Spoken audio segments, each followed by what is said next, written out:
Today, we're going to dive into a dark and sinister world with 7 horror stories involving evil goblins.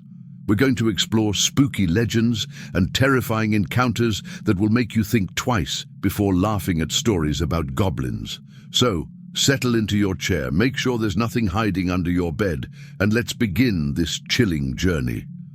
Oh, and before any evil goblins show up to get in the way, take the opportunity to subscribe to the channel, activate the bell, and leave your like. The Cursed Mine. Deep in the mountains of Colorado, the small town of Silverton lived off the remnants of its golden age. The Hope Mine, long thought to be exhausted, was the last gasp of the local economy. Jack Thompson, a veteran foreman, led a team of miners desperate for a big find that could save their jobs and the town.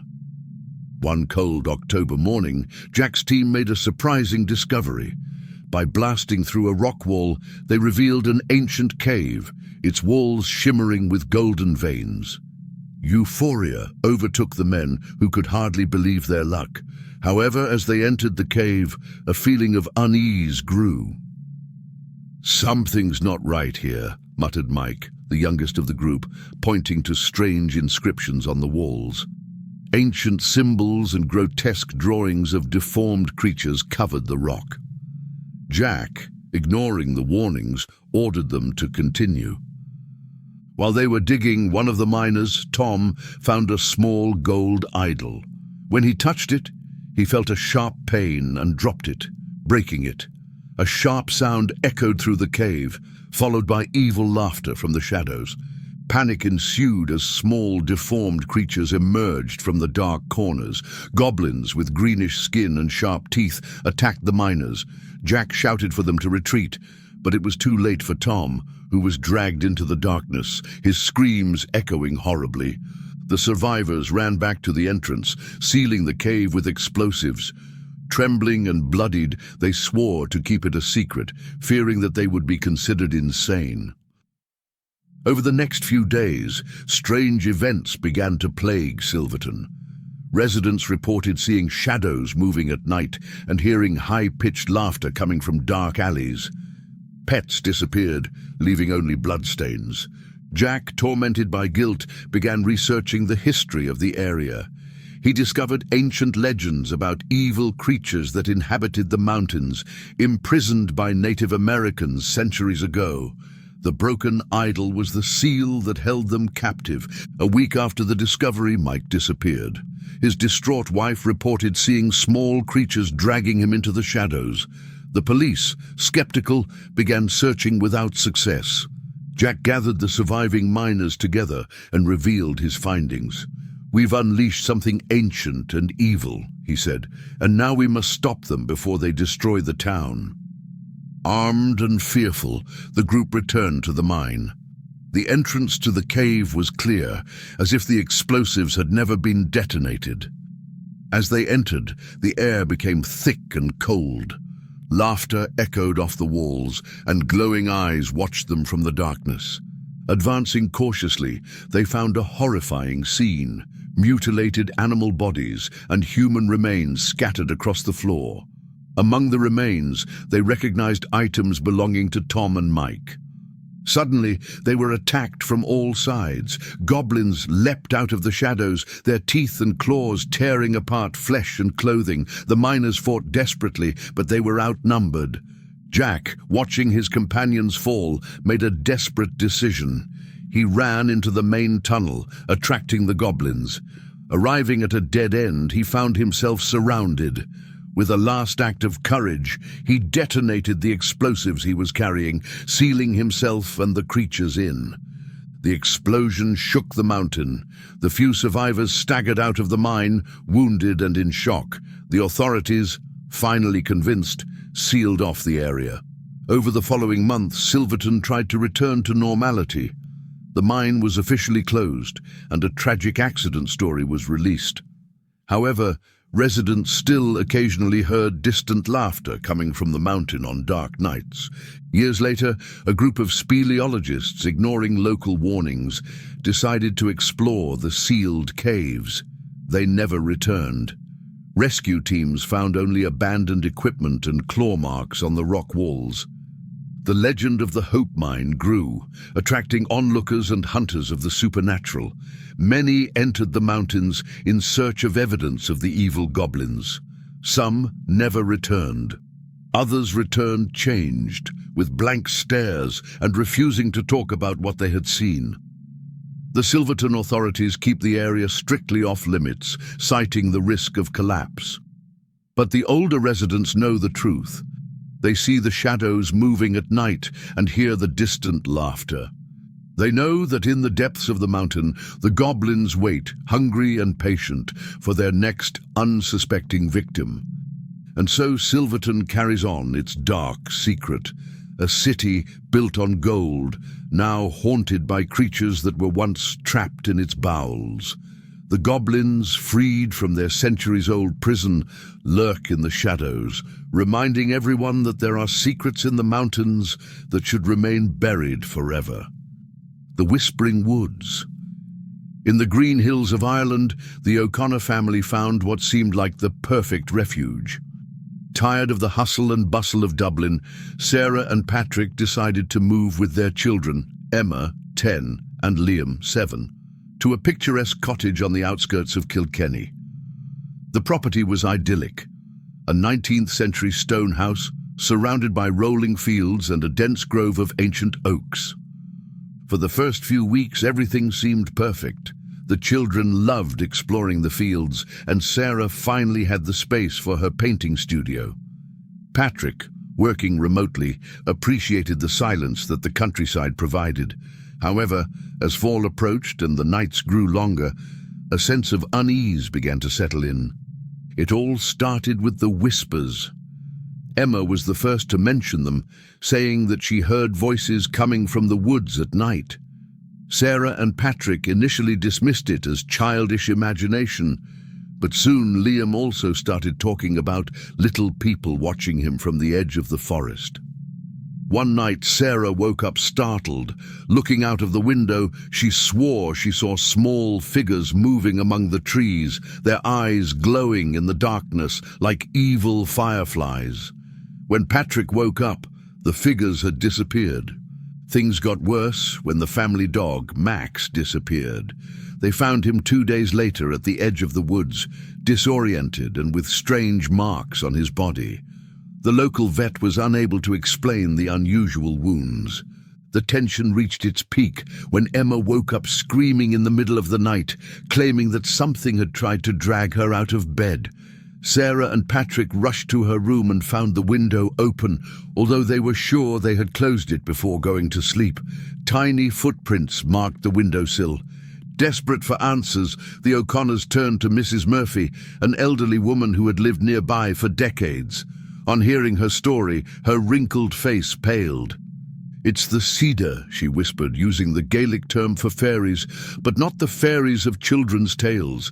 These are the ancient elves, malevolent creatures who have inhabited the woods for centuries. They kidnap children, replacing them with changelings. Mrs. Murphy explained that, according to local legends, the goblins needed human children to renew their clan, which was weakening due to the advance of the modern world. She warned that as Samhain, the Celtic Halloween, approached, the veil between the worlds would become thinner, making the elves bolder and more dangerous. Armed with this knowledge, the O'Connors began to take precautions. They hung horseshoes on the doors and windows, sprinkled salt on the thresholds, and kept lights on at night. Patrick began to stand guard, armed with an iron poker which, according to Mrs. Murphy, was effective against fey creatures. Despite these measures, the attacks intensified. Scratches appeared on the doors, and the whispers in the woods turned into evil laughter and hypnotic chants. Emma began to act strangely, often being found staring into the forest, as if in a trance. On the eve of Samhain, the O'Connors decided it was time to strike back. Following Mrs. Murphy's instructions, they prepared a trap. Using milk, honey, and fresh bread, traditional offerings to placate the sea-day, they created a trail that led from the edge of the woods to a circle of mushrooms in the field. Sarah, a talented artist, painted symbols of protection around the circle. When night fell, the family hid and waited. The full moon illuminated the field, casting unsettling shadows. For hours, nothing happened. Then, just before midnight, they saw it. Small figures emerged from the trees, their bodies twisted and their eyes glowing with an unearthly light. The elves followed the trail of offerings, muttering in an ancient, guttural language. When they reached the circle of mushrooms, they were trapped, unable to get out due to the protective symbols. Patrick stepped forward, brandishing the iron poker. The creatures squealed and squirmed, but they couldn't escape. Sarah began to recite an incantation that Mrs. Murphy had taught her, an ancient Gaelic blessing that, according to her, would banish the goblins back to their kingdom. For a moment it seemed to have worked. The goblins began to fade, their bodies becoming translucent. But then the largest of them, with a crown of twisted branches, spoke. "You may banish us tonight, but we are ancient. We were here before you, and we will be here long after. Your children will always belong to us." With one last shrill cry, the goblins disappeared, leaving behind only the trampled mushroom circle and an oppressive silence. In the days that followed, the family debated what to do. Their dream house had become a nightmare. Finally, they decided that the children's safety was more important than any property. They packed their things and moved, leaving behind the stone house and the whispering woods. Years passed. The house stood empty, with potential buyers always backing out at the last minute, claiming an inexplicable sense of dread. The children of the local village created new legends about the Goblin House, challenging each other to spend the night there. Emma and Liam grew up, carrying with them the memories of that terrible fall. Although they rarely talked about it, they both developed a fascination for Celtic folklore and mythology. Emma became a writer of dark fairy tales, while Liam studied anthropology, specializing in Irish legends. Sarah and Patrick never spoke again about the events of that night. But on full moon nights, when the wind whispered through the trees, they would find themselves nervously looking out of the window, half expecting to see glowing eyes watching them from the darkness. And there, in the green hills of Ireland, the woods remain, guarding their ancient secrets. The locals still talk in whispers about the creatures that inhabit its shadows. And on Samhain nights, when the veil between the worlds is thinnest, they say you can hear strange laughter and hypnotic music coming from the depths of the forest, calling, always calling, for new souls to join the eternal dance of the cedar. The farmers packed. On the vast plains of Nebraska, farmer John Hawkins watched with despair as his fields withered. The drought that had been ravaging the region for months threatened to destroy everything he and his family had worked for generations. With mounting debts and the bank threatening to seize his property, John felt trapped. One night, while walking through the fields in the moonlight, he heard strange laughter coming from an old oak tree on the edge of his property. Approaching cautiously, he saw small creatures dancing around the tree. Goblins with greenish skin and eyes as bright as fireflies. The leader of the goblins, a creature with a pointed red hat, addressed John. "We know of your distress, farmer. We can help, for a price." Desperate John accepted without hesitation. The next morning, to his amazement, the farm was transformed. The once parched fields were now green and vibrant, promising the best harvest in decades. John's initial joy, however, was short-lived. That night, the goblins returned, demanding payment. "Bring us the youngest in the village, or your crop will rot before harvest." Horrified, John refused, but as the days passed, he noticed that his crops were beginning to wither again.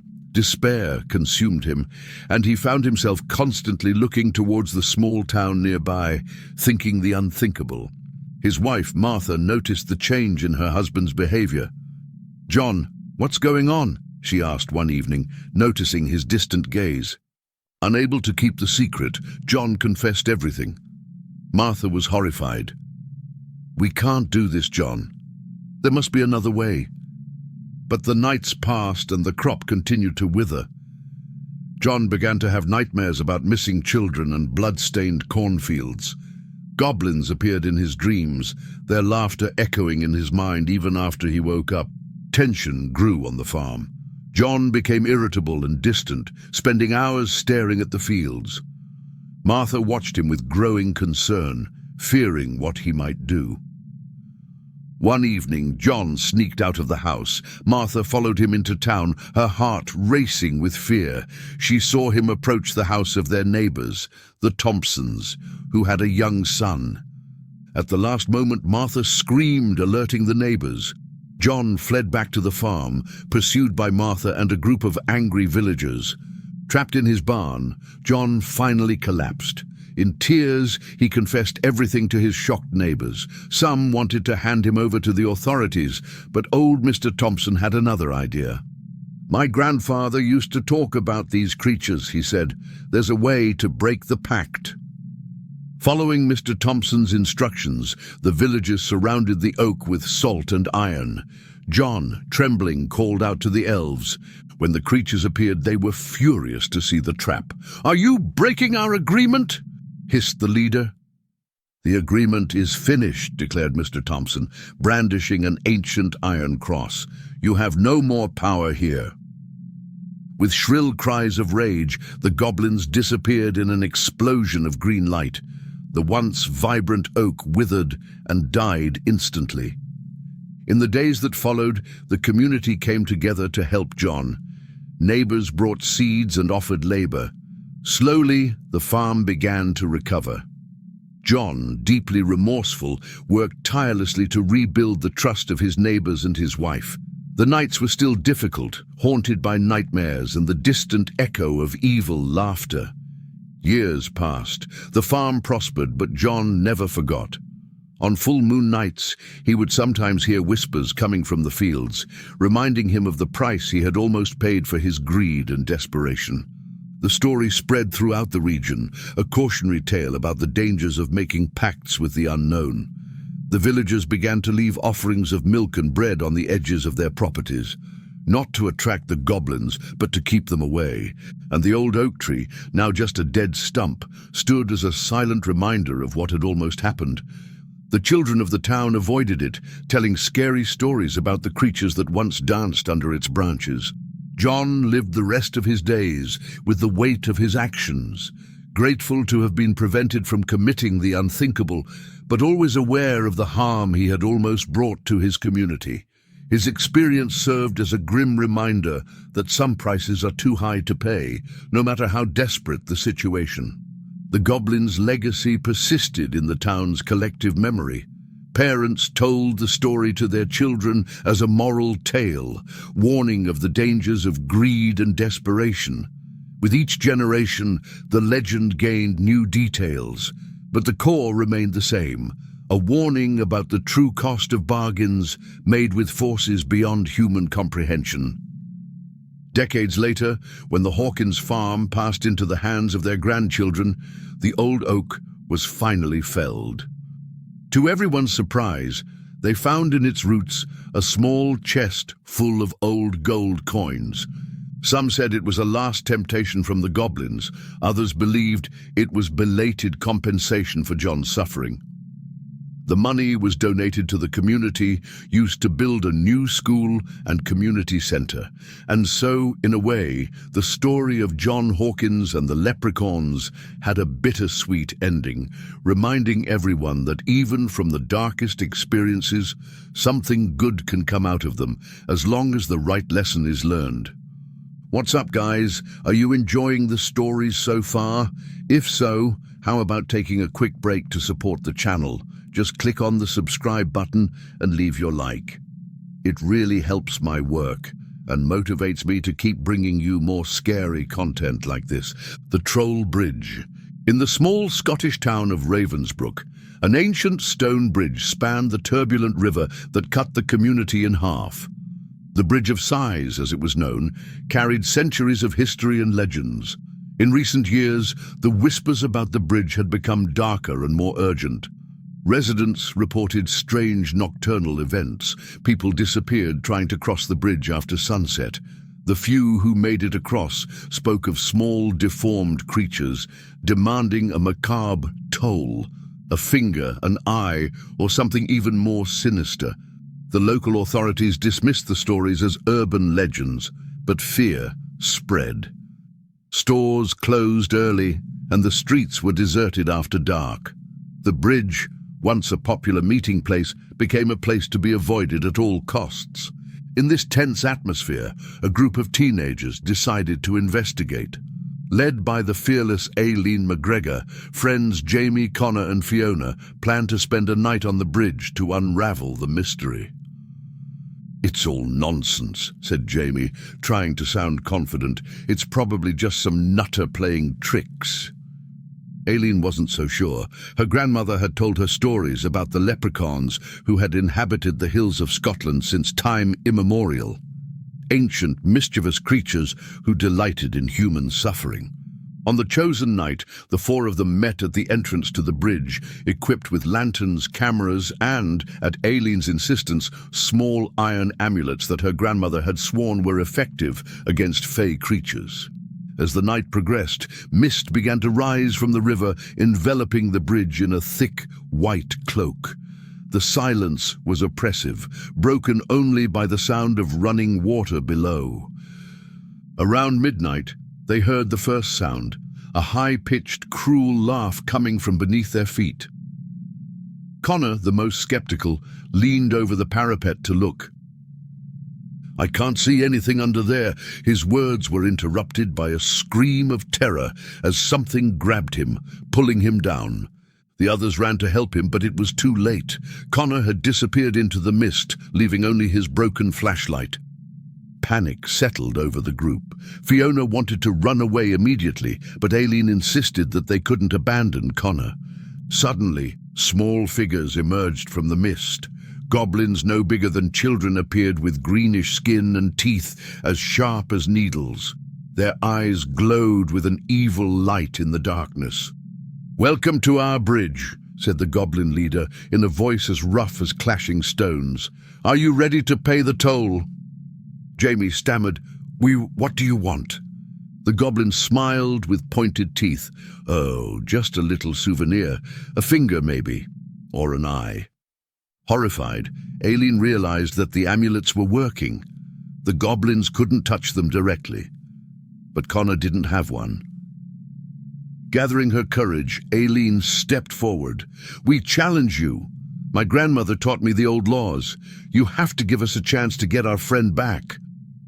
The goblins looked surprised before laughing cruelly. "Very well," said the leader. 3 riddles. Answer them correctly, and we'll free your friend. Fail, and you'll all join him under our bridge." What followed was a battle of wits against the cunning creatures. The riddles were tortuous and full of verbal traps.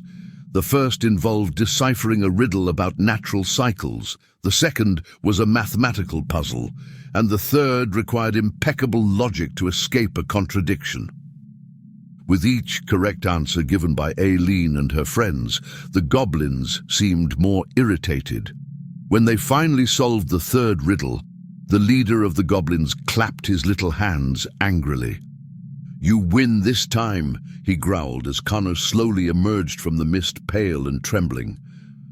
As the first rays of the sun began to break through the thick mist over the bridge, the goblins disappeared in high-pitched screams echoing across the river.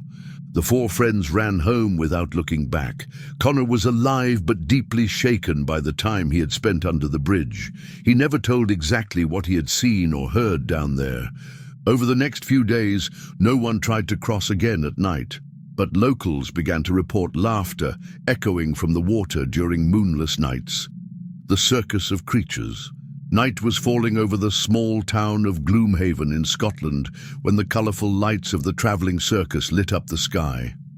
The great circus of wonders had arrived, promising shows never seen before, Posters lining the streets advertised gravity-defying acrobats, magicians capable of doing the impossible, and exotic creatures from faraway lands. The population, eager for entertainment in that quiet town, eagerly awaited the premiere. Among the residents was Fiona MacLeod, a private detective known for her cunning and skepticism. Something about the circus bothered her, but she couldn't explain what. Perhaps it was the strangely blank stare of the performers on the posters, or the fact that no one in town seemed to remember exactly when the ads started appearing. On the opening night, a crowd had gathered in front of the large red and gold tent. The air was filled with anticipation and the scent of popcorn and cotton candy. Fiona watched from afar, noticing details that others missed. The circus workers, all short and with angular features, moved with an almost supernatural agility. The show began, and the audience was amazed. Acrobats performed impossible maneuvers, contorting themselves in ways that defied human anatomy. The magician made objects and even people disappear, only to reappear in unlikely places. But it was during the final act that something really strange happened. A group of children were invited on stage to take part in a trick. As the audience applauded, Fiona noticed a greenish glow in the ringmaster's eyes. In the blink of an eye, the children had disappeared. The crowd applauded frantically, believing it to be part of the show. But Fiona knew something was wrong. Over the next few days, reports of disappearances began to emerge. First, it was the children from the show, then adults who had attended the show. The local authorities seemed confused and unable to find any clues. Fiona decided to investigate on her own. She sneaked into the circus camp at night, determined to find out the truth. What she found baffled her. Empty tents, no sign of the performers or equipment. It was as if the circus had vanished into thin air, leaving only a circle of crumpled grass. While examining the site, Fiona heard a rustling from under her feet. Crouching down, she discovered a small opening in the ground, camouflaged by leaves and branches. Without hesitation, she squeezed through the passage, descending into an underground world she had never imagined existed. The tunnel opened into a vast cavern, illuminated by glowing crystals. Fiona found herself in an underground kingdom, populated by creatures she recognized as goblins, the same ones who disguised themselves as circus performers on the surface. Hiding in the shadows, she watched the goblins take the captured humans to what appeared to be a large throne room. There, sitting on a crystal seat, was the master of ceremonies, now revealed as the Goblin King. "Welcome to our kingdom," he announced in a melodious voice. "You have been chosen to help us strengthen our magic and ensure our survival.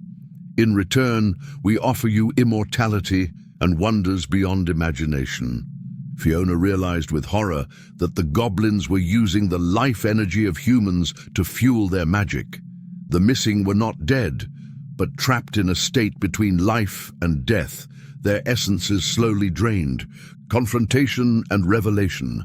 Determined to save the prisoners, Fiona devised a daring plan. Using her knowledge of ancient legends, she knew that iron was the weakness of sorcerous beings. With an iron bar she found in her bag, she confronted the Goblin King. "Your tyranny ends now," declared Fiona, brandishing the iron. The king stepped back, his mask of benevolence crumbling to reveal an ancient, desperate creature. "You don't understand," he hissed. "Our world is dying. We need the energy of humans to survive. Without it, we will disappear forever." Fiona hesitated, realizing that the situation was more complex than she had imagined. "There must be another way," she argued. "One that doesn't involve kidnapping innocent people." After hours of tense negotiation, an agreement was reached. The elves would release their prisoners and cease the kidnappings. In return, Fiona pledged to help them find an alternative source of magic, one that didn't depend on exploiting human lives. As the captives were released, still dazed by the experience, Fiona reflected on the hidden world she had just discovered. The mystery of the traveling circus had been solved, but a new chapter was opening up, one in which humans and magical creatures would have to learn to coexist. In the months that followed, Fiona worked tirelessly to fulfill her promise. She immersed herself in studies of ancient magic, searching for a solution that could save the Goblin Kingdom without harming humans. The circus continued its performances, but now as a true bridge between the two worlds, offering genuine glimpses of magic to those willing to see beyond appearances. The small town of Gloomhaven would never be the same again, and Fiona MacLeod, the detective who unravels the mystery of the creature circus, has become a guardian of the balance between the world of men and the subterranean realm of the elves, ensuring that magic and mystery can coexist in harmony with everyday reality. The Doll's House. In the city of Prague, Eliska Novak was known for her passion for antiques. Her apartment in Mala Strana, filled with historical relics, was a shrine to rare objects. But no item in her collection was as peculiar as the doll's house she acquired at a discreet auction on the outskirts of the city. The piece, a finely detailed Victorian replica, looked like it had come out of a fairy tale. The seller, an elderly man with restless eyes, seemed relieved to be rid of it. "It's yours now," he said, handing over a small golden key. "But be careful, some doors must remain closed." Eliska ignored the warning, delighted with her new acquisition. Little did she know that this object would be the beginning of her biggest nightmare. The doll's house was prominently displayed in Eliska's office. Every detail was fascinating: the miniature furniture, the delicate curtains, and even little dolls that seemed almost real. That night, however, something disturbing happened. While trying to sleep, Eliska heard sounds coming from the office, muffled giggles and light footsteps, as if something tiny was moving. She attributed it to her imagination and went back to sleep. But the next morning, when she examined the doll's house, she realized that the furniture had been moved. A chair had been turned over, and one of the dolls had been placed standing in front of a window. What caught her eye most were tiny marks on the floor of the house, like scratches. Intrigued, Eliska spent the next few days observing the doll's house. Each morning, something seemed to have changed, objects out of place or the dolls in different positions. Although unsettling, she still found it curious until events began to spiral out of control. One night, Eliska woke up to a louder noise than usual. Determined to find out what was going on, she went to her office and slowly opened the door. What she saw made her heart stop. Small creatures were coming out of the doll's house. They were tiny beings with pointed features and eyes as bright as gems. They moved with supernatural agility and whispered to each other in an unknown language. Eliska stood paralyzed as she watched them explore the office. The most frightening thing happened when one of them looked directly at her and laughed, a high-pitched, malicious laugh that echoed through the room. Frightened, Eliska slammed the door and locked herself in her room until dawn. The next day, Eliska began frantically researching old dolls' houses and local legends. In a book on European folklore, she found something disturbing: tales of enchanted objects that served as portals to other worlds, specifically to the realm of goblins. These creatures were known for their mischievous and cruel nature. According to legends, they used portals to invade the human world and cause chaos. The book also mentioned that goblins could grow in size and strength as they remained outside their world. Eliska realized with horror that this explained recent events. The creatures were using the doll's house as a portal to enter her home. And worse, they were getting bigger. Over the next few nights, the goblins became bolder. Not only did they leave the doll's house to explore the apartment, they now caused deliberate destruction. Books were torn, furniture scratched, and food disappeared from the fridge. The claw marks on the walls got bigger every night. Eliska tried to block the portal by covering the doll's house with a heavy cloth and putting it inside a locked cupboard, but this only seemed to infuriate the creatures. That night, they came out in greater numbers than ever, now the size of small children, and began to destroy everything around them. One of them tried to attack Eliska directly as she fled to her room. She managed to lock herself in, but knew she had to act before it was too late. Determined to put an end to it, Eliska remembered the protections mentioned in the folklore book. Cold iron was lethal to goblins, salt could impede their movements, and ancient magic words could seal portals. With this knowledge in mind, she set a trap in the living room that very night. She sprinkled salt around the dollhouse and held an iron bar while she waited for the creatures to appear again. When the goblins emerged from the portal, Eliska faced them with renewed courage. She threw salt at them, while reciting the magic words from the book aloud. The creatures screamed in agony as they tried to escape into the doll's house. The leader of the goblins, now the size of an adult human, tried to resist the spell. "You can't hold us forever," he growled as he advanced on Eliska. With all her strength, she pushed him back using the cold iron and turned the golden key in the dollhouse lock. A supernatural wind swept through the room as the goblins were sucked into the portal. When it was all over, Eliska was exhausted and injured. The house was destroyed. Goblin claw marks were everywhere, but at least the creatures had been contained.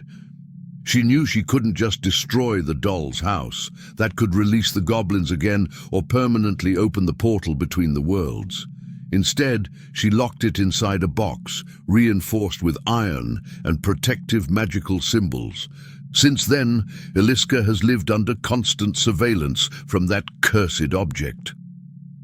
Sometimes at night, she still hears whispers coming from the locked box, muffled laughter that reminds her that the goblins are just waiting for another chance. Prague would never again be just a historic city for Eliska Novak. Now it was also the scene of a dark secret, kept by an ordinary woman turned sentinel against forces beyond human comprehension. The Goblin Game. In the port city of Marseille, France, stood the Saint-Étienne Orphanage, a grey stone Gothic building that looked more like a prison than a home for children. Its gloomy corridors echoed with whispers and hurried footsteps as the young residents tried to survive not only the neglect of the adults, but also a much more sinister terror that dwelled in the shadows. It all started when a mysterious box appeared in the orphanage's dusty attic. Nobody knew how it got there, but it soon became an object of fascination among the children. It was an ornate music box, with intricate carvings of fantastic creatures dancing in an enchanted forest. When opened, a hypnotic melody filled the air, and a tiny figure emerged, a porcelain elf with a mischievous smile and emerald eyes that seemed to follow whoever watched him. On a full moon night, the music box came to life on its own. The children, attracted by its melody, gathered in the attic. The porcelain elf grew to the size of a man, his skin now green and wrinkled, his teeth sharp as needles. "Welcome, little mortals," he said in a voice that was both melodic and terrifying. "I am Malacoda, and I have come to propose a game. The winner will gain freedom and riches beyond their wildest dreams. The losers, well, they'd better not lose." The children, desperate to escape their miserable life in the orphanage, accepted without hesitation. Little did they know that they were sealing a pact with a creature whose intentions were far more sinister than they could have imagined. Malacoda explained the rules. Each night, the children would be transported to a magical realm inside the music box. There, they would face deadly challenges. The last one to survive would be declared the winner. The first challenge began that very night. The children fell asleep in their beds and woke up in a gloomy forest, where trees whispered evil secrets and shadows came to life. Amélie, the youngest of the group at just 8 years old, was the first to fall. Lured by the song of a firebird, she disappeared into the shadows, her screams echoing through the forest before being abruptly silenced. Among the children, two leaders emerged: Lucas, a 14-year-old boy known for his keen intelligence, and Sophie, a 12-year-old girl with a fierce determination. Together they realized that Malacoda's game was more than it seemed. "It feeds on our fear," Lucas whispered to the group as they hid from the dark creatures hunting them. "The more terrified we are, the stronger it gets." Sophie nodded, her eyes shining with a mixture of fear and resolve. "Then we can't play by his rules. We need to find a way to beat him at his own game." Each night, the challenges became more dangerous. The children faced shape-shifting labyrinths, creatures made of nightmares and illusions so real that it was impossible to distinguish reality from fantasy. In a particularly cruel test, they were forced to relive their worst fears. Antoine, a boy suffering from claustrophobia, was trapped in a slowly shrinking box. His panicked cries fed Malacoda, which grew stronger and more terrifying with each test. Lucas and Sophie struggled not only to survive, but to keep hope alive among the remaining children. They began to notice patterns in the magical realm, small flaws in the reality created by Malacoda that could be exploited. As the number of participants dwindled, Malacoda revealed his true nature. He wasn't just a cruel goblin looking for fun. He was an ancient entity who fed on the life essence of children. Their fears, their hopes, their dreams, it all makes me stronger.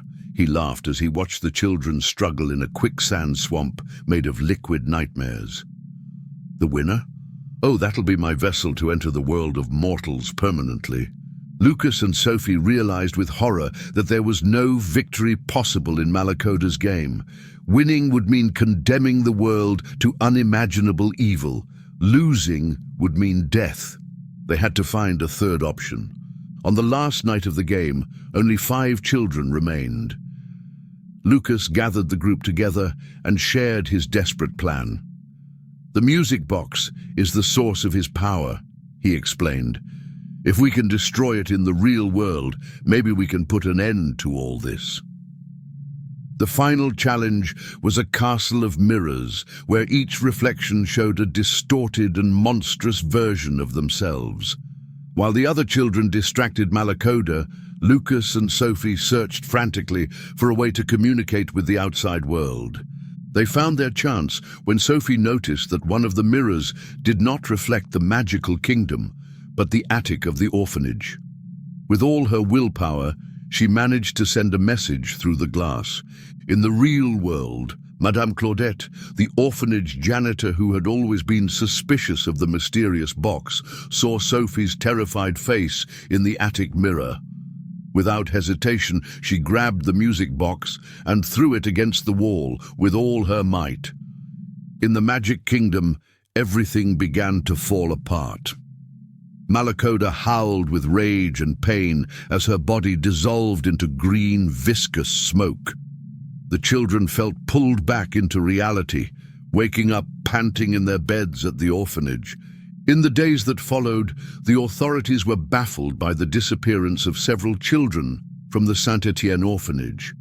Those who survived refused to talk about it, united by a secret too terrible to share.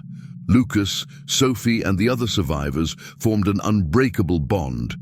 At night, when the nightmares haunted them, they would come together to comfort each other, ever vigilant against Malacoda's return. The Saint-Étienne orphanage would never be the same again. The children's laughter was rarer now, their eyes carrying a knowledge beyond their years. And in the attic, where the shards of the music box could still be found, a distant echo of an eerie melody could sometimes be heard on the darkest nights, reminding everyone that some games never really end. And so we come to the end of our 7 horror stories involving evil goblins. So what did you think? Which story gave you the chills? Let me know in the comments. I'm super curious to know what you think.